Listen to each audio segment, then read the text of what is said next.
मनरेगा का जो कानून था वो एक ऐसा कानून था, जब वो कानून बना तो पूरे देश की जितनी भी लोकसभा के अंदर विपक्षी पक्षी जितनी भी पार्टियां थी, सबका उसको समर्थन मिला।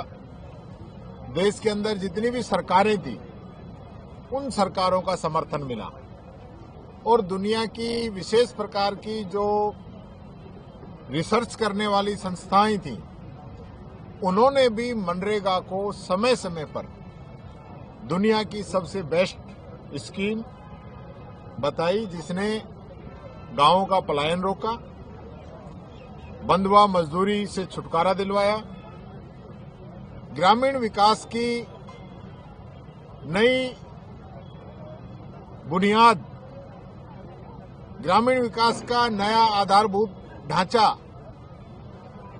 ग्रामीण परिवेश में जीवन यापन करने वाले लोगों के जीवन के अंदर बदलाव, ये सारे परिवर्तन मनरेगा योजना से आए। और आप देखेंगे जब कोविड का समय आया, जहां लोगों को जीवन यापन की भारी दिक्कत आ रही थी, उस समय रिकॉर्ड तोड़ मनरेगा के अंदर लोगों ने काम किया और जो कठिन समय था उससे वो निकल पाए। मैं ये बातें आपको इसलिए बता रहा हूं कि आज भारतीय जनता पार्टी को यही मनरेगा अच्छा नहीं लग रहा है। और ये आज की बात नहीं है, आप अगर पूरा डेटा निकाल के देखेंगे, जब से बीजेपी की सरकार आई है, धीरे धीरे धीरे धीरे करके इसके वर्किंग डेज जो है लोगों को कम उपलब्ध कराए गए। और यही कारण है कि आज देश के अंदर जो औसत है वो 100 दिन के रोजगार में भी मात्र 50 दिन के आसपास है।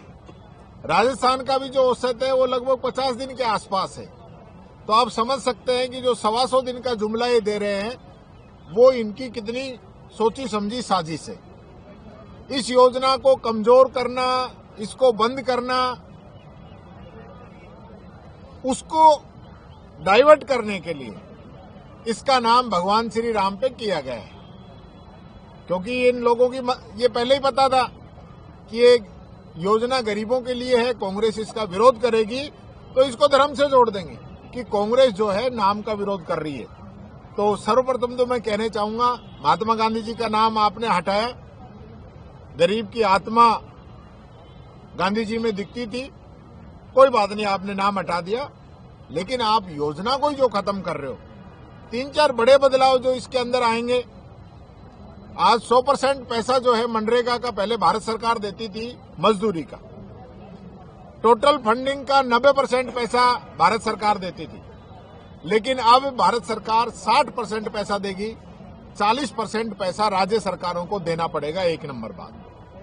2 नंबर बात यह है कि अभी जितना हम काम मांगते थे, जो काम का अधिकार था, अब वो अधिकार खत्म हो गया है, कानूनी राइट नहीं है। अब आपको एक स्कीम की तरह इसमें काम मिलेगा, तो आप काम मांगेंगे, उस आधार पे आपको बजट नहीं मिलेगा। अब बजट मिलेगा सेंटर के आधार पर। सेंटर तय करेगा कि हम राजस्थान को इतना पैसा देंगे, और उस पैसे से अधिक अगर काम की डिमांड है तो फिर 60-40 के रेशो से पैसा नहीं मिलेगा, फिर 100% पैसा ही राज्य सरकार को वहन करना पड़ेगा। तो मैं सबसे पहले तो भजन लाल जी से पूछना चाहता हूं कि क्या उनके पास ये एक्स्ट्रा जो पैसा बर्डन आएगा स्टेट के ऊपर, ये भुगतने की हिम्मत है? हकीकत मैं बता दूं आपको, विधवाओं को, बुजुर्गों को, दिव्यांगजनों को पेंशन हर महीने नहीं मिल पा रही है। अनाथ बच्चों को पालनहार का पैसा हर महीने नहीं मिल पा रहा है। किसान को बीज, किसान को खाद, किसान को बिजली समय पे नहीं मिल पा रही है।